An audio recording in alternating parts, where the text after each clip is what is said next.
Hello, good morning po. Peace be with you. The name our Lord Jesus Christ. Our topic for today, God gave the freedom of religion. God gave freedom of religion, our topic for today. People have a choice you choose to you like the religion, darkness or light, the religion. God is gave the freedom of the religion because have the Nigeria or not to the members the church them the church or kill the other the congregation other religion kills the member to other religion the people there For no, for not to a member, them the chart to the darkness religion kill the other congregation. For you are not a member, the church, the darkness of the church, like a story in Nigeria. But God gave the freedom of religion. You ever choose to you want the religion to kung ano ang gusto mo, ganon. Who you want to the like religion, Jesus or other, ganun po. Meron pong pagpili ang Diyos, pagpili ang tao sa reliyon. Nagbigay po ang Diyos ng freedom sa reliyon, ganun po. May pagpili po ang tao sa religion kung ano ang gusto niya na religion, ganun po. Kasi may mga other religion, you are not member the church, you are kill the other congregation religion, like story in the Nigeria. But God have the freedom, gave the freedom of the religion. You ever choose to you want who, who you want the like religion. Ganun po. May pagpili po ang tao kung ano ang gusto nating religion. Pero pinaalis ng Diyos yung nasa kadiliman kang religion. Ganun po. Inaalis ng Diyos yung mga nasa kadiliman ng religion. Pero may pagpili ang tao kung ano ang gusto niyang religion. Kasi isa God gave the freedom of the religion. Ganun po. May pagpili po siya sa kung anong gusto niyang religion. Kung sa religion ng kaliwanagan o sa religion ng kadiliman, ganun po. Kasi marami pong many darkness of the religion, like the sect, like the religion is gave the spirit is man. Them they save, ang magliligtas daw sa kanila tao. O kita nyo nga, attempt the church all people is man. Is a darkness of the religion. Our Lord Jesus Christ is man, and then the have a statue, the church is a darkness of the religion. Because God said, come out the darkness, the religion. Said to God. Ganun po. Ayun po, may pagpili po ang tao sa reliyon kung gusto mo ba ron sa kadiliman o sa kaliwanagan. Kasi yung kaligtasan po, yung talagang pagsunod sa utos ng Diyos. Kasi may mga reliyon na sa kadiliman talaga yung mga may Diyos-Diyusan, sa kadiliman yan. yung ang tagapagligtas mo, tao, o sa kadiliman yon. Ang sumisiyasat ng puso't isipan, tao, o sa kadiliman ni reliyon yun. Ang magbibigay ng Holy Spirit, tao, o sa kadiliman na reliyon yun. Ang sumusubok ang magbibigay ng buhay na walang hanggan, tao, is a darkness of the religion about the doctrine. For not to follow God, to not instruction to God, the doctrine is a darkness of religion. Not is the God of the sect. Ganun po, may pagpili po ang tao sa reliyon. Yun po yung yun po yung binigay ng Diyos, may pagpili po siya. Pero, pinaalis ng Diyos yung tao dun sa mga darkness of religion. Ganun po, pinaalis ng Diyos siya dun. Pero may pagpili siya sa reliyon, kung ano ba ang gusto niya, ganun. Hindi yung hindi ka member sa kanila, o you kill, di ba? You kill, you're not a member the church, o you kill the other congregation, o meron po kasing ganun yung hindi ka kaanib sa kanila, o papatayin ka nila. Wala pong ganun. Wala pong utos sa Diyos ng ganun. Ganun po, may pagpili po ang tao sa reliyon.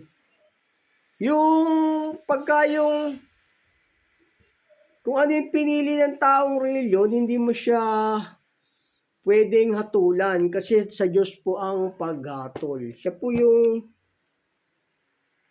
Ang Diyos po yung hahatol kahit na nasa mali kang reliyon. Kasi yung iba dyan di ba?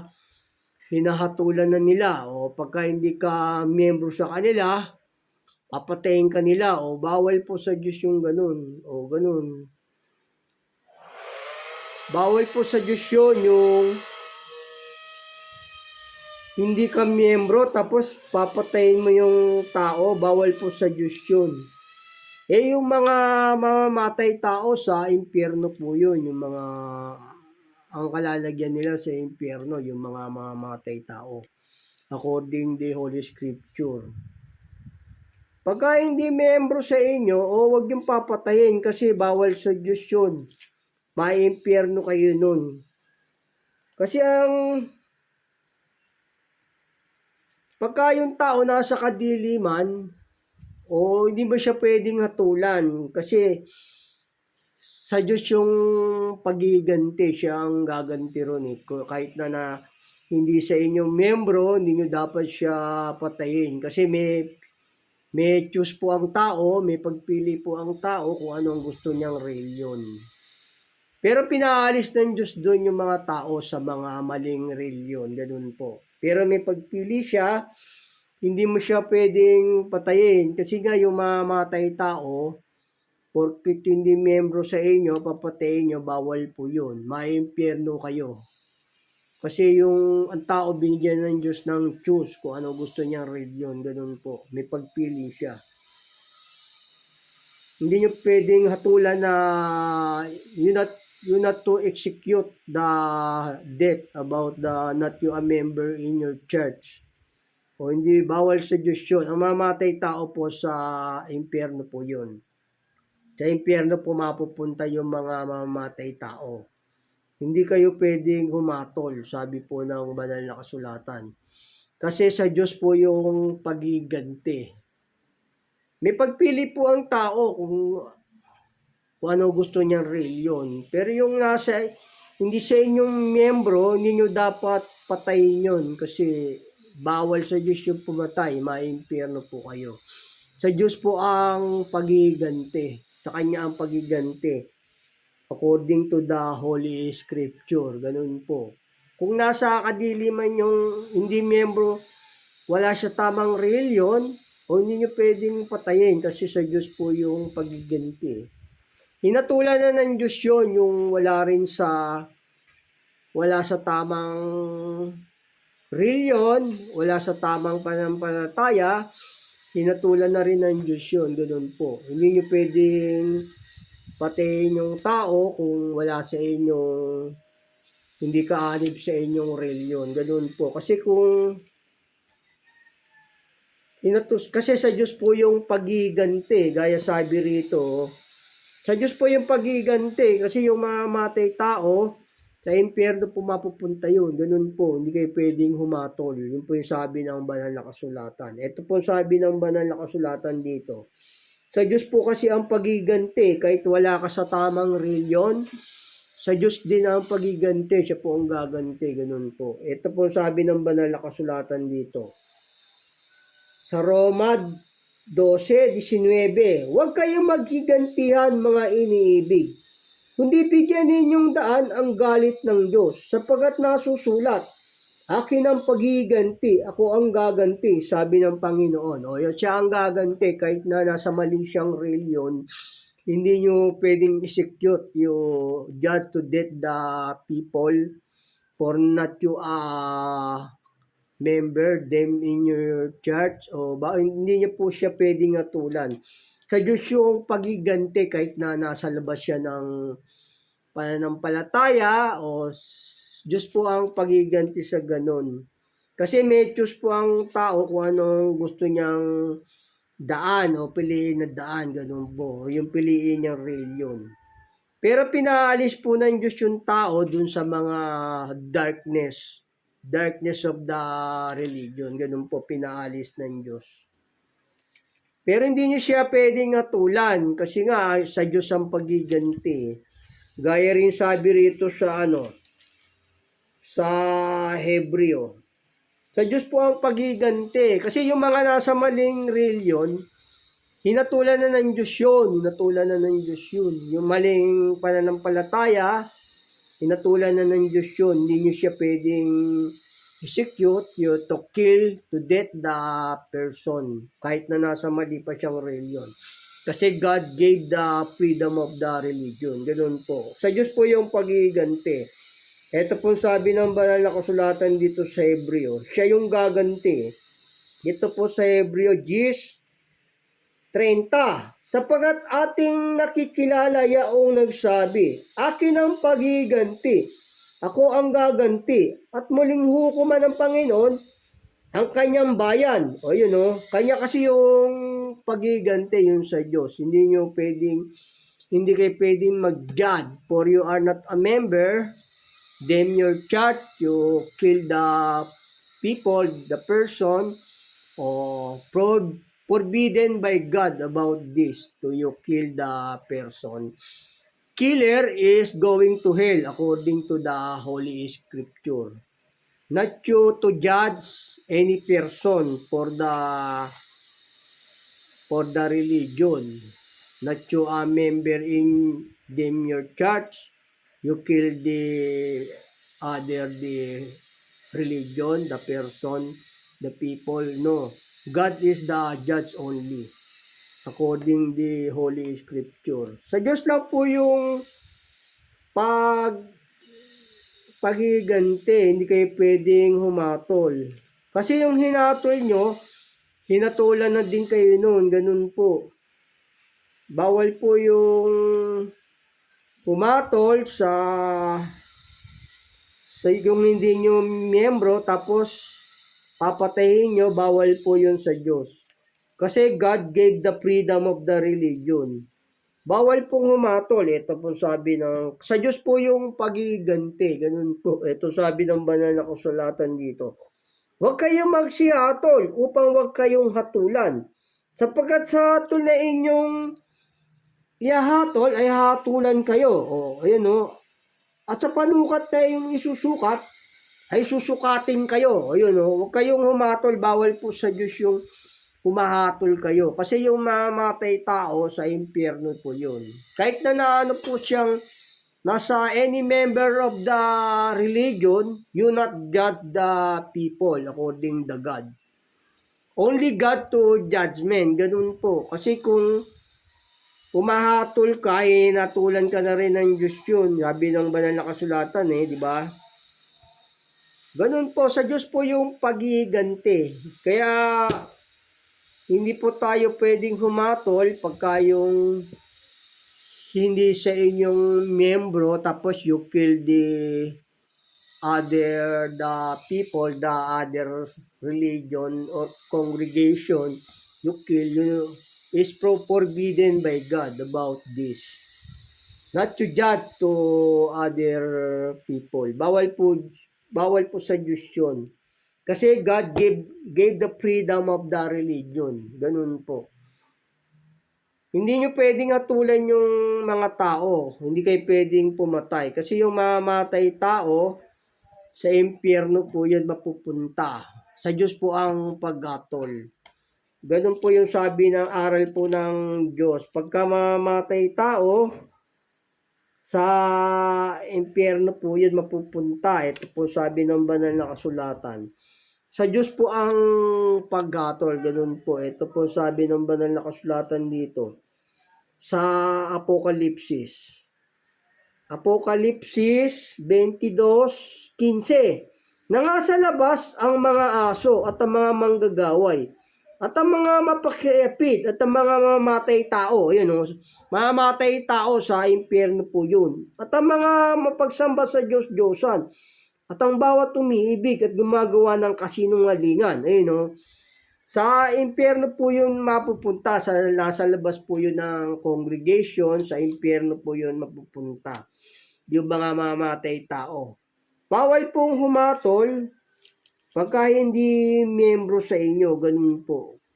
Kasi ma-impyerno po kayo doon. Yung porket hindi sa inyong congregation, you judge to kill the people other the religion o forbidden by God. Because God gave the freedom of the religion. Ganun po, hindi kayo pwedeng umatol ng ganun kasi ma-impyerno kayo ng ganun. Sa Diyos po yung paggatol, hindi kayo pwedeng humatol. Kasi yung mga nasa maling reliyon, o hinatulan na ng Diyos yun, yung mga nasa maling reliyon, hinatulan na ng Diyos yun, yung mga sa maling reliyon. Ito po sabi ng banal na kasulatan. Pero you not judge the sect, the religion, that you judge to kill. Ganun po, bawal po sa Diyos yun. Sa Kanya po yung pagiganting sa Diyos. Kasi yung mga nasa maling religion, judge na, maling religion kasi judge na sa Panginoong Hesus yun. Judge na sa Kanya yun. Sabi nga, ang nagpapakabuyo sa kalayawan, bagamat siya'y buhay, ay patay. O yung mga wala sa tamang religion, judge na sa Panginoon Diyos yun. Siya kasi sa Diyos lang yung paghatol. O dito, gaya sabi rito, pagka yung nasa mali kang religion, hinatulan ka na Ito po sabi, yung mali yung pananampalataya mo. Kasi meron pong hidwang pananampalataya. Kaya kung nasa mali kang pananampalataya, natulan na po ng Diyos yung gano'n. Ito po sabi ng banal na kasulatan dito. Sa 1:3:18, ang sumasampalataya ay hindi hinatulan. Ang di sumampalataya ay hinatulan na. Sapagkat hindi siya sumampalataya sa pangalan ng bugtong na anak ng Diyos. Hinatulan na yung mga nasa maling religion, yung mga maling congregation. Hinatulan na po yun ng Diyos yun. Kaya nga sabi ng Diyos ang nagpapakabuyo sa kalayawan, bagamat siya'y buhay, ay patay, di ba? Kaya nga sabi rin sa banal na kasulatan, may mga hidwang pananampalataya, di ba? O ganun po, may mga hidwang pananampalataya. Yung mga nasa hidwang pananampalataya, hinatulan na po yun ng Diyos. Kasi yung pananampalataya, yung meron pong gawa, yung po yung tama. Yung po yung maliligtas, yung mga sumusunod sa utos ng Diyos talaga. Yung mga sumusunod sa utos ng Diyos, yun po yung may kaligtasan talaga. God gave the freedom of religion according the Holy Scripture. Ganun po. Ito po sabi ng banal na kasulatan. God gave the freedom of religion, not to judge, to kill, to other the sect, For you are not member, them your church. So, hindi nyo siya pwedeng hatulan. Kasi God gave the choose kung susunod ka ba sa kanya o hindi. Nagbigay siya ng freedom kung susunod ka ba o hindi. Kaya nga sabi, ang sumampalataya, hindi na hinahatulan. Ang di sumampalataya ay natulan na. Yun po yung sabi ng Diyos. Meron siyang freedom ang tao kung anong gusto niyang piliin. Gaya sabi rito, dito sabi ng Diyos dito kasi may freedom ang tao no? Sa religion, kung anong gusto niya, kung susunod ka ba o hindi. Pag sumunod ka, maliligtas ka. Pagka hindi ka sumunod, hindi ka maliligtas. Yung nagbigay ang Diyos ng freedom kung susunod ka ba o hindi.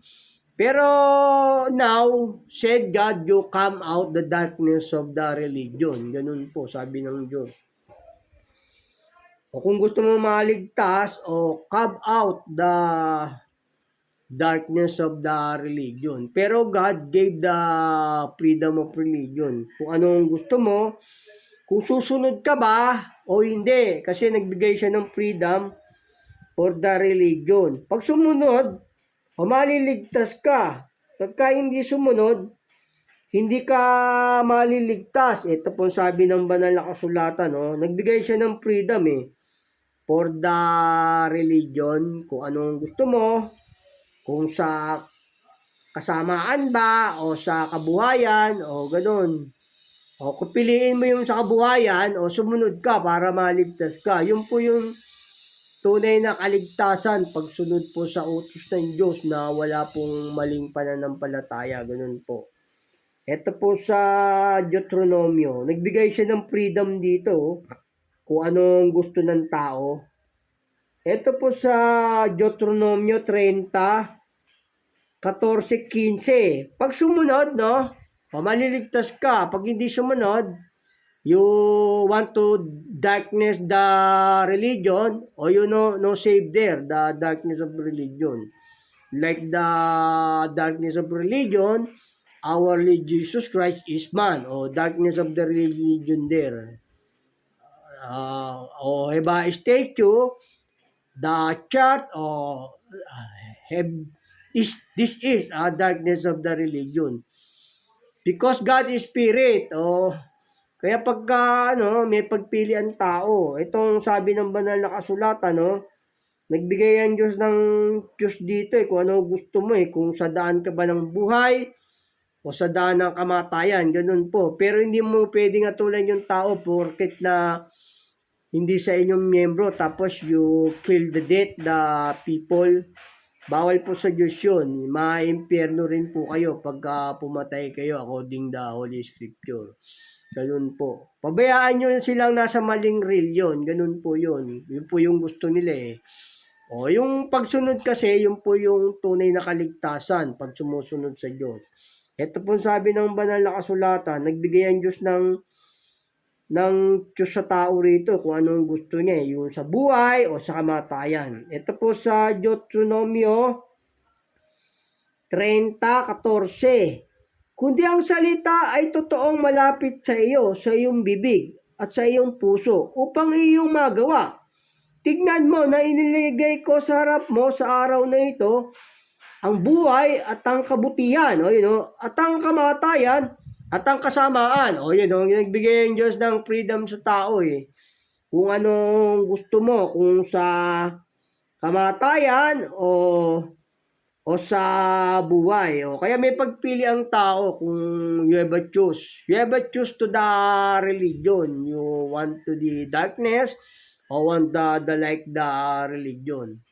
Like the religion, our Lord Jesus Christ is God, is worship the Spirit. But you have a statue, and then our Lord Jesus Christ is man, is a darkness of the religion. According the Holy Scripture. Ganun po. Pagka ang Isus mo tao, tapos meron kang rebulto, o sa kadiliman po yung ganun. Na religion, hindi po yun sa kaliwanagan.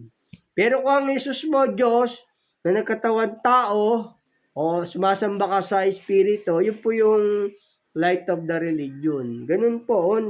May pagpili ang tao rito kung ano ang gusto niyang sa buhay niya. Pag sumunod, o maliligtas. Pagka hindi maliligtas. O basahin ko sa inyo ulit tapos papatuloy ko. Dito sa Deuteronomio 30:15. Tignan mo, inilagay ko sa harap mo sa araw na ito ang buhay at ang kabutihan.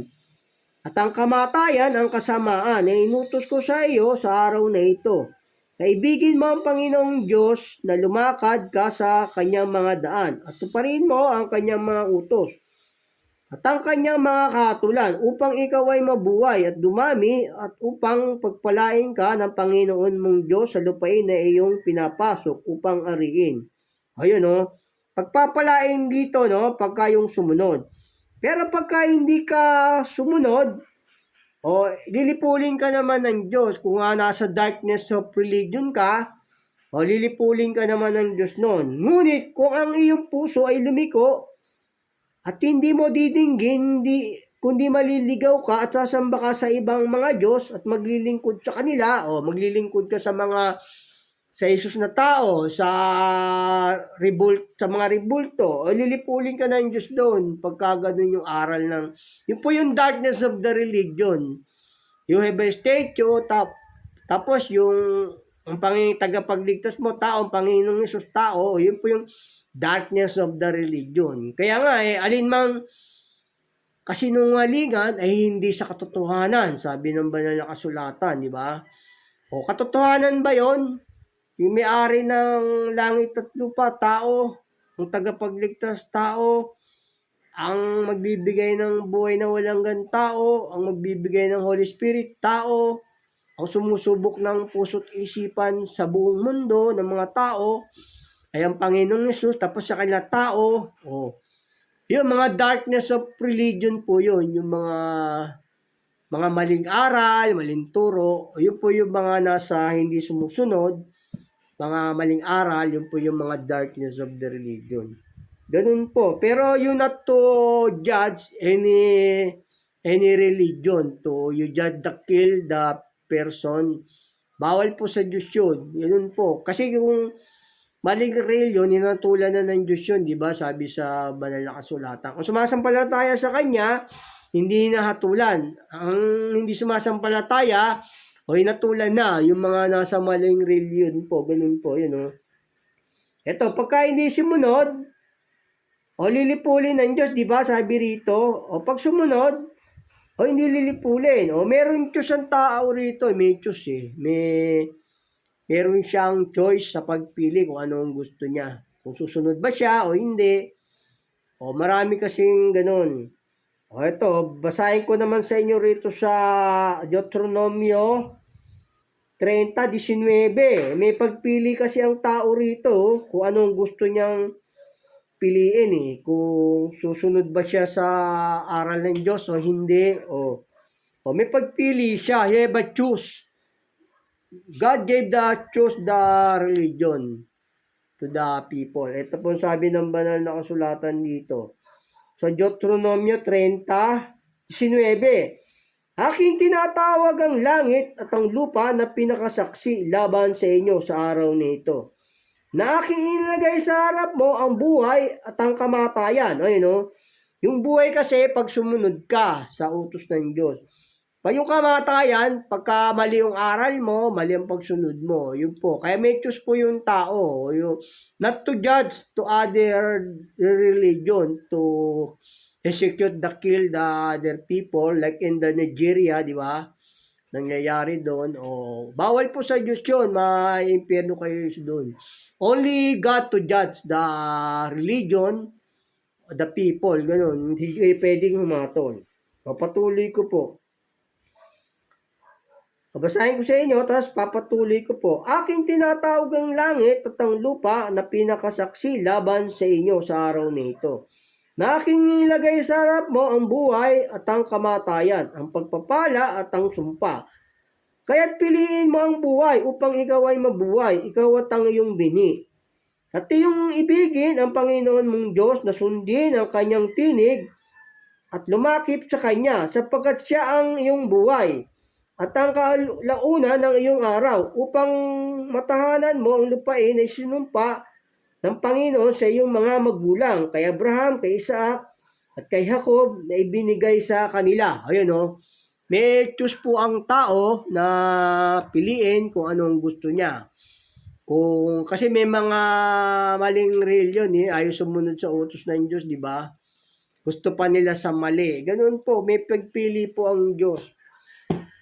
May pagpili po ang tao. Nagbigay ang Diyos ng utos kung ano ang gusto mong piliin na reliyon. Susunod ka ba? Kasi may mga reliyon na hindi sumusunod sa utos ng Diyos, di ba? Kaya pinaalis din ng Diyos dun yun, yung mga nasa maling reliyon. Pero hindi mo pwedeng hatulan yung nasa maling reliyon. Bawal yung sa Diyos na you judge, you kill the people to the member to the other the religion. You kill, you judge the person. Bawal po yun sa Diyos. Only God to the judge. Ganun po. May pagpili ang tao sa reliyon, di ba? O binigay ng Diyos ng pagpili sa reliyon yung tao. Kung pinili mo yung sa maling reliyon, o inatulan ka na ng Diyos doon. Pero hindi po pwedeng humatol yung mga tao para pumatay kahit na nasa mali siyang reliyon, ganun po. Only God to judge, ganun po. Hindi ka pwedeng Ito sabi ng Diyos dito, may pagpili ang tao sa reliyon di ba? Sabi ng Diyos, binigay niya yung buhay at ang kamatayan. Ito sabi ng Diyos dito. Pero pinaalis ng Diyos yung mga tao sa mga maling reliyon. Pinaalis na ng Diyos doon sa mga mali.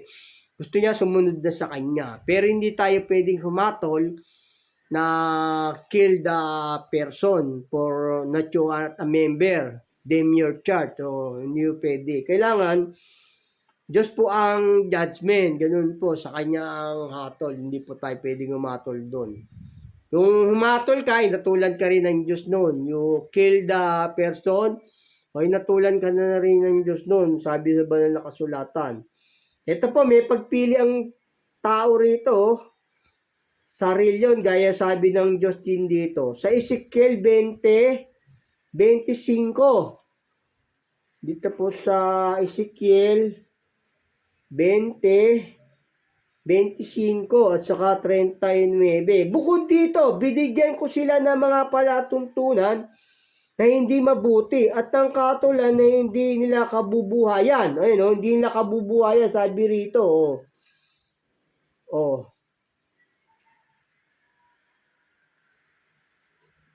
At tungkol sa inyo, sambahin ni Israel, ganito ang sabi ng Panginoong Diyos, magsiyaon kayo, maglingkod bawat isa sa kanyang mga Diyos-Diyusan.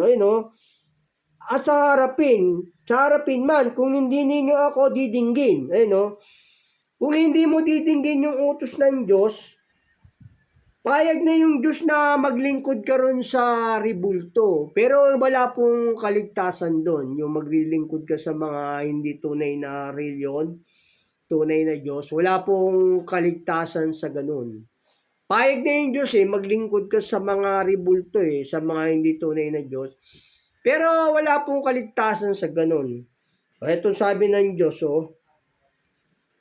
sa Ezekiel, basahin ko sa inyo muli, payag na siya kung ayaw mo talagang sumunod sa Kanya, payag na siya kung ayaw mo talagang sumunod sa Kanya. Pero yung kaligtasan, yung pagsunod po sa utos ng Diyos yun. Pagsunod ka.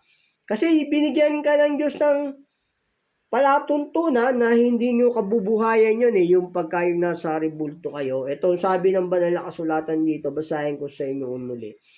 Tungkol sa inyo, sambahin ni Israel, ganito ang sabi ng Panginoong Diyos.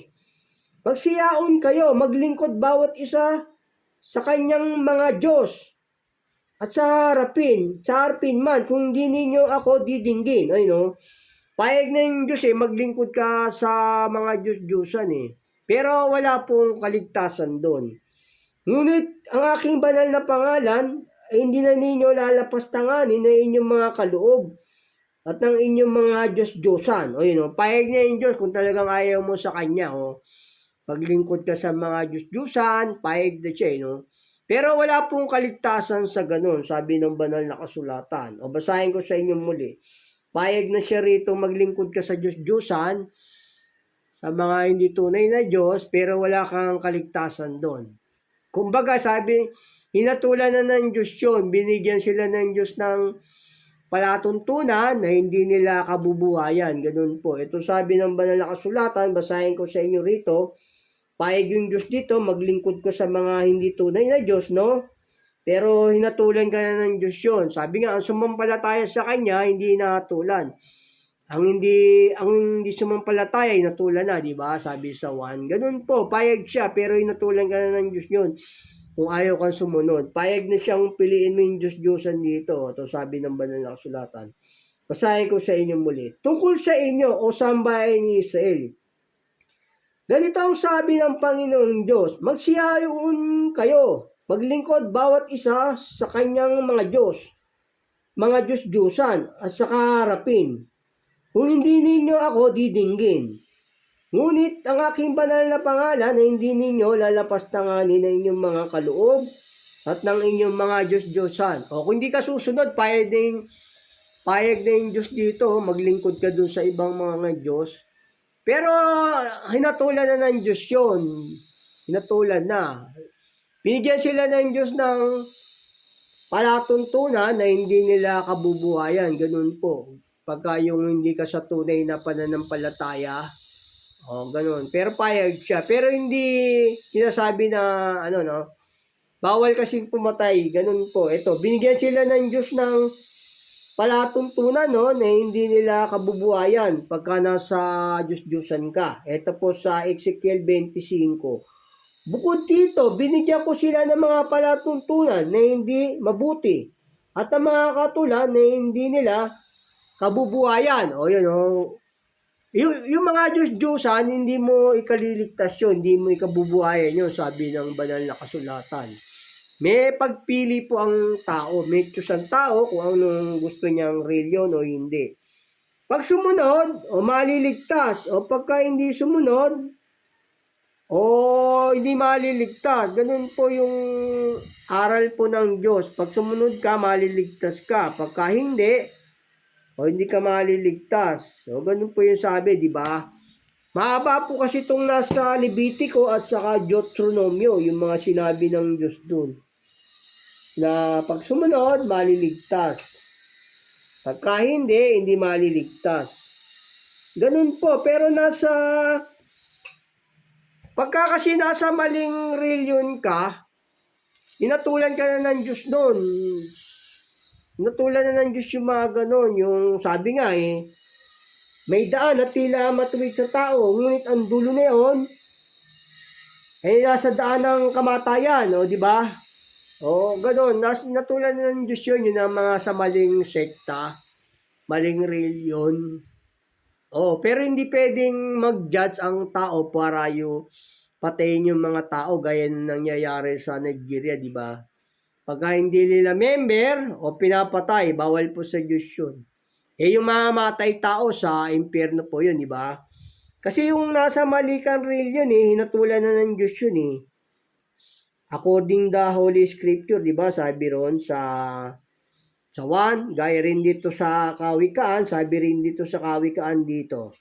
Sa may 21:16, ang tao na gumagala sa labas ng daan ng kaunawaan, magpapahinga sa kapisanan ng patay. Kapisanan ng patay yun, yung wala ka sa daan ng Diyos. Pinatulan na ng Diyos yun, yung wala ka sa katamang pananampalataya, inatulan na, di ba?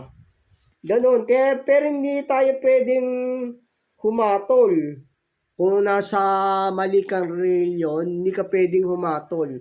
Only God to the judge for the kill to death. Ganon po. Inatulan na ng Diyos yung ganon. Gaya rin sabi rin dito, pagka wala ka sa tamang pananampalataya, hinatulan na ng Diyos yun. Dito po sa Kawikaan 14:12. May daan na tila matuwid sa isang tao, Ngunit ang dulo niyaon ay mga daan ng kamatayan. O yun, nasa maling rail yun eh. Nasa daanan ng kamatayan yun eh. Yung mga ano, yung mga nasa maling sekta, maling reliyon, yan natulad na ng Diyos yun, mga patay na yun. Ganun po, para sa Diyos. Sabi nga eh, ang nagpapakabuyo sa kalayawan, bagamat siya'y buhay, ay patay. O yung wala sa daan, ganun din, di ba? O may daan at tila matuwid sa tao, ngunit ang dulo niyaon ay mga daan ng kamatayan. O kita nyo nga, pero hindi tayo pwedeng mag-judge kasi kung ano yung hinatol natin, hatulad tayo, sabi ng banal na kasulatan, di ba? Only God to judge. Pero yung kaligtasan, talaga yung pagsunod sa utos ng Diyos. Ganun po, yung kaligtasan, nasa pagsunod talaga sa utos ng Diyos. Ito po sabi ng banal na kasulatan dito. Ito po sabi ng banal na kasulatan dito. Yung kaligtasan ng kaluluwa, yung pagsunod po talaga sa utos ng Diyos. Gaya sabi rito ng Diyos dito, ng Panginoong Yesus. Sabi niya rito kay Pedro, sa 19:28. Ito po sa sa 27 para maintindihan nyo. Dito po sa 27. Dito po sa 19:27, patuloy, na magkagayaw sumagot si Pedro at sinabi sa kanya, narito, iniwan namin ang lahat at nagsisunod sa iyo. Ano baga ang kakamtin namin? Ayun yung pagsunod, kaligtasan kasi yung pagsunod talaga sa utos ng Diyos. At sinabi ni Jesus sa kanila, katotohanan sinasabi ko sa inyo na kayo nagsunod sa akin sa pagbabagong lahi pagkauupo ang anak ng tao sa luklukan ng kanyang kalwalhatian, kayo na may magsisiupo sa 12 luklukan upang magsiukom sa 12 angkan ni Israel. O yun talaga yung pagsunod. Yung pagsunod talaga, yun po yung talagang kaligtasan, sabi ng banal na kasulatan. Ganun po. Sila po yun po yung nasa kaligtasan, yung mga sa pagsunod sa utos ng Diyos. Pagka sumunod ka sa utos ng Diyos hanggang sa wakas, maliligtas ka. Sabi nga ng Panginoong Yesus, di ba? Magtitiis hanggang sa wakas, yung maliligtas. Ganun po. Pero pagka yung lumihis ng utos, ng pagsunod, hindi po maliligtas yun. Ganun po. Kasi lumabas ka eh. Ito sabi ng banal na kasulatan. Pag lumabas ka sa aral, sa utos, hindi ka maliligtas. Kasi nga yung kaligtasan sa pagsunod po sa utos ng Diyos. Ito po sabi ng banal na kasulatan dito. Sa unang 1,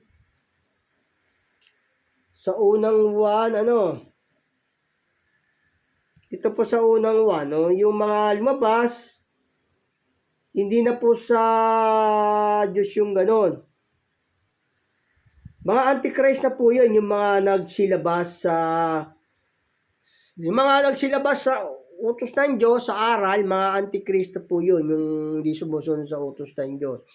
Ito po sa sa unang 1:2-18, mumunti kong mga anak, ito ang huling oras at gaya ng inyong narinig.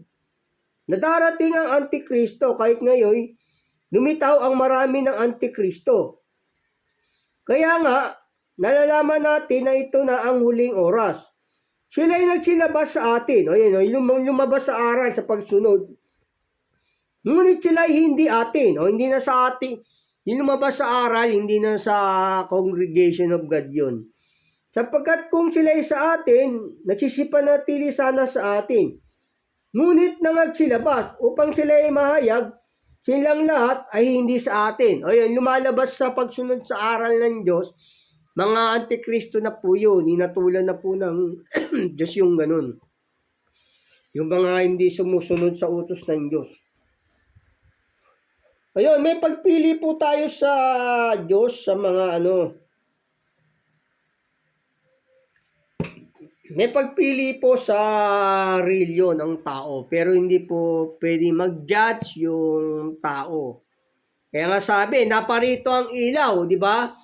Pinili pa ng mga tao ang kadiliman kaysa ilaw sapagkat masasama ang kanilang mga gawa. O yun o. Ganun, may pagpili ang tao. Ito, pinili pa nga ng tao yung kadiliman dito. Sabi rito. Sabi rito sa 1, pinili pa ng tao ang kadiliman. O to, sabi ng banal na kasulatan. Metyos ang tao sa reliyon kung anong gusto mo. Sa kadiliman bang reliyon o sa kaliwanagan na reliyon? Ito sabi ng banal na kasulatan dito. Ito po sa 19 ng 1. Sa 1:3, 19. At ito ang katulan na naparito ang ilaw sa sanlibutan. At inibig pa ng mga tao ang kadiliman kaysa ilaw sapagkat masama ang kanilang mga gawa. May pagpili ang tao sa reliyon pinili mong reliyon, yung sa kadiliman, yung tagapagligtas mo, tao. Sa kadiliman yon. Ang nagbibigay sa iyo ng Holy Spirit, tao, sa kadiliman yon. Ang sumusubok ng puso't isipan sa buong mundo, tao, sa kadiliman na reliyon ganun. Ang magbibigay sa iyo ng buhay na walang hanggan, tao, sa kadiliman yun, tagapagligtas mo, tao. Ayun, mga sektang kadiliman po yun, ganun po. Mga sa kadiliman yun, tapos yung Jesus mo, ribulto, sa kadiliman yun, ganun po. Marami kasi mga reliyon na sa kadiliman. Inipig pa ng mga tao ang kadiliman kaysa ilaw. Di ba may pagpili ang tao kung anong gusto niyang reliyon. Inibig pa nga nila yung kadiliman kaysa yung tamang reliyon, di ba? Ganun po, may pagpili siya, may pagpili yung tao sa reliyon. God gave the choice, the religion. God gave the freedom of the religion. Ganun po, yung mga ganung tao, ang Jesus, hindi po sa katotohanan yun, sa kadiliman yun. Sabi nga, alinmang kasinungalingan ay hindi sa katotohanan. Ito sabi ng banal na kasulatan dito. Hindi ko kayo, dito po sa 1:2:21, hindi ko kayo sinusulatan dahil sa hindi ninyo nalalaman ng katotohanan, kundi dahil sa inyong nalalaman. Sapagkat alinmang kasinungalingan ay hindi sa katotohanan. Alinmang kasinungalingan hindi sa katotohanan yung tagapagligtas mo, tao. Di ba? Di sa katotohanan yun. Ang magbibigay sa iyo ng buhay, tao.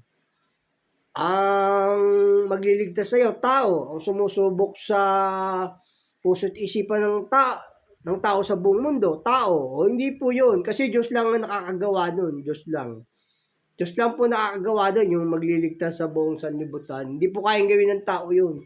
Kung susubukin mo yung puso ng tao, isipan sa buong mundo, tapos tao ka, Diyos lang nakakagawa doon.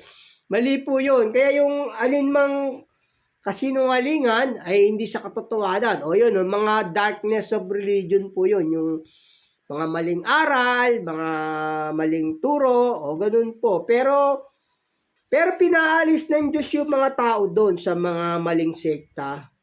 Pinaalis ng Diyos yun. Pinaalis sila ng Diyos. Yung mga sa maling reliyon, pinaalis ng Diyos yun. Kailangan pumunta ron sa ilaw, sa katotohanan. Ganun po. Pinaalis ng Diyos yung mga tao sa mga maling reliyon, sa mga darkness. Kaya nga sinasabi, di ba, magbalik loob ang tao sa Kanya para maligtas. Ito po, pinaalis ng Diyos yung tao sa mga darkness of the religion. Ito po sabi ng Diyos dito. Sa may 2 Korinto 14, patuloy, huwag kayong makipamatok sa kabilan sa mga hindi nagsisampalataya. Sapagkat anong pakikisama mayroon ng katwiran sa kalikuan? Anong pakikisama mayroon ang kaliwanagan sa kadiliman? At anong pakikipagkasundo mayroon si Kristo kay Belial? Anong bahagi mayroon ang sumasampalataya sa hindi sumasampalataya? At anong pakikipagkaisa mayroon ng templo ng Diyos sa mga Diyos-Diyosan? Sapagkat tayo templo ng Diyos na buhay, gaya ng sinasabi, mananan ako sa kanila at lalakad ako sa kanila. At ako'y magiging kanilang Diyos at sila'y magiging aking bayan. Kaya nga, magsialis kayo sa kanila at magsiwalay kayo, sabi ng Panginoon. Ayun, pinaalis ng Diyos ang mga darkness of religion, the sect. Kasi nga, marami yan eh. 666 yan na gumagamit lang ng pangalan ng Diyos. 666. O isang katawan lang sa diablo yun. Ganun po. Isang pangalan lang sa diablo yun. Marami sila. Pinaalis ng Diyos, di ba, yung nasa darkness religion ka. Pero may pagpili ang tao, no? Pero hindi natin sila pwedeng hatulan for the kill you death, di ba? Kung you are not a member, the church, tapos you judge the death, the other congregation, the religion, forbidden by God about this. Only God to the judge. Ganun po. Pinaalis ng Diyos, di ba sabi rito, pinaalis ng Diyos yun, sabi rito, basahin ko sa inyo muli, sa 2 Korinto 6:17, kaya nga magsialis kayo sa kanila at magsiwalay kayo, sabi ng Panginoon, at huwag kayo magsihipo ng mga bagay na marumi. At kayo aking tatanggapin, at ako sa inyo magiging ama, at sa akin kayo magiging maanak na lalaki at babae, sabi ng Panginoon na makapangyarihan sa lahat. Sabi ng Panginoon na makapangyarihan sa lahat. Medyo siyang tao, no? You want to choice who is choice to the religion, people have a choice to the religion. But now on, said God, come out the darkness of religion. Pero sabi ng Diyos, humiwalay tayo doon, lumabas sa mga maling religion, di ba? Pero may pagpili siya. Ang tamang religion kasi, yung religion, yung pinahayag mo ang Panginoong Yesus na Diyos, yun po yung tama. Gaya sabi rito sa banal na kasulatan. Yung pinahayag mo siya na siya yung anak ng Diyos. Ito po sabi sa sa unang 1. Kasi yung ating Panginoong Yesus, Diyos po yun na nagkatawan tao. Yun po yung tamang aral ng banal na kasulatan. Ang ating Panginoong Yesus, Diyos na anak na nagkatawan tao. Yung nagpapahayag sa anak na siya ay Diyos, yun po yung nasa tunay na religion. Yun po yung tunay na nasa Diyos. Yung mga nagpapahayag sa Panginoong Yesus na siya ay Diyos na nagkatawan tao na anak ng Ama. Yun po yung tama. Gaya sabi rito sa banal na kasulatan. Dito po sa unang 1:14. At nakita natin at sinasaksiyan na sinugo na ang Ama ang anak upang maging tagapagligtas ng sanlibutan. Ang sino mang nagpapahayag na si Jesus ay anak ng Diyos, ang Diyos ay nananahan sa kanya. At siya ay sa Diyos. Ayun, yung pinahayag mo ng Panginoong Jesus na siya ay anak, na siya ay Diyos, yun po yung sa Diyos na sektang religion. Gaya rin sabi rito sa sa may unang 1:23. Sino ang tumatanggi sa anak? Sino mang tumatanggi sa anak ay hindi sumasakanya ang Ama. Ang nagpapahayag sa anak, sumasakanya naman ang Ama. Ayun, yung nagpapahayag ka na sa Panginoong Yesus na Diyos na nagkatawan tao, yun po yung tamang sekta, tamang religion po na nagkatawan tao. Kasi wala pong makakagawa ng mga ginagawa niya. Gaya ng sinusubok niya yung puso't isipan ng tao sa sanlibutan. Siya nagsusugo ng Holy Spirit. Siya nagbibigay ng Holy Spirit. Siya ang magliligtas ng mga tao. Ganun po. Ang hindi po nagagawa ng tao, Diyos po ang gumagawa nun. Ganun po. Yun po. Our topic for today is done. Our topic for today is done is God gave the freedom to choose about the religion. God gave the freedom to choose the religion. Yun po, meron pong nagbibigay po ang Diyos ng kalayaan sa tao sa pagpili kung ano ang pipiliin nating reliyon, ganun po. Pero hindi tayo pwedeng humatol. Yung pagka hindi membro sa inyo, papatayin nyo, bawal po sa Diyos yun. Maimpyerno kayo. Kasi nga, sabi sa banal na kasulatan, ang mamamatay tao sa impyerno po. Ganun po. Sabi ng banal na kasulatan. Only God to judgment.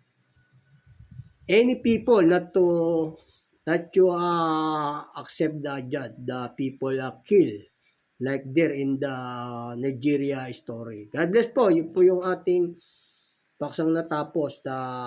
God gave the freedom to choose of the religion. God bless. Thank you po for watching, for joining. God bless.